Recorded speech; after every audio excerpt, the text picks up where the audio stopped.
Assalamualaikum warahmatullahi wabarakatuh. Kali ini saya akan sampaikan video pembelajaran dengan materi yaitu tentang unsur pembangun karya sastra. Dalam hal ini adalah novel.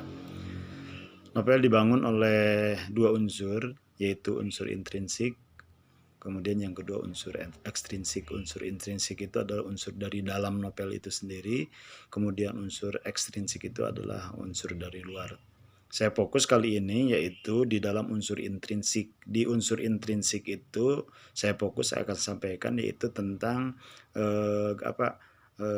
setting cerita atau jalannya cerita atau alur.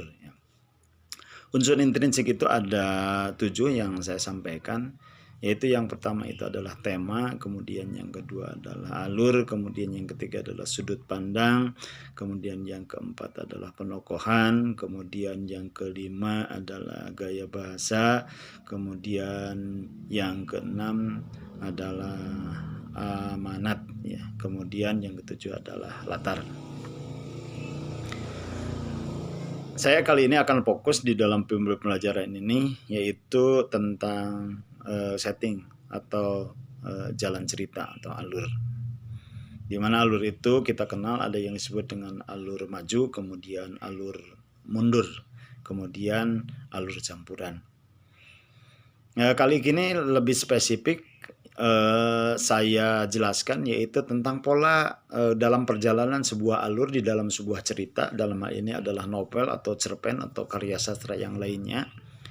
Kalau saya gambarkan yaitu bisa kita permudah dengan contoh yaitu bentuk segitiga sama kaki, di mana perjalanan alurnya adalah dari mulai titik yaitu A, kemudian B, kemudian C, kemudian D, kemudian E, kemudian F. Ya, dengan posisi yaitu bagian-bagiannya adalah A itu adalah merupakan pengenalan, ya, di mana ini adalah merupakan apresiasi terhadap pembaca atau penonton. Kemudian berjalan cerita itu yang kedua yaitu yang di B itu adalah pemunculan masalah, mulai masalah muncul. Kemudian berikutnya berjalan lagi mulai masalahnya dipertinggi atau diperumit. Gitu. Di sini mulai ada tingkat-tingkat kerumitan atau konflik, ya. Terutama biasanya pertentangan antara protagonis dengan antagonis. Ya. Kemudian yang D itu adalah puncak konflik. Di sini adalah puncak-puncaknya ketegangan, di mana pembaca atau penonton dibawa pada suasana yang betul-betul dihadapkan kepada konflik, atau di sini puncak ketegangan atau puncak masalah. Gitu. Ya, di sini biasanya seru-serunya. Kemudian berjalan lagi setelah itu yaitu adalah pengenduran atau penurunan. Masalah mulai ada titik-titik solusi. Biasanya tokoh muncul yaitu tokoh-tokoh yang mensolusi. Biasanya di sini adalah muncul tritagonis, ya.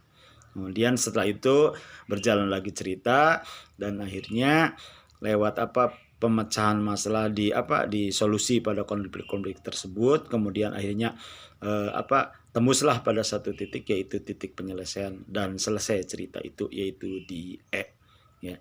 Itu barangkali pola perjalanan sebuah cerita dalam hal ini dari sisi unsur intrinsik, yaitu bagiannya salah satu diantaranya adalah jalan cerita atau yang disebut dengan alur, ya. Terima kasih.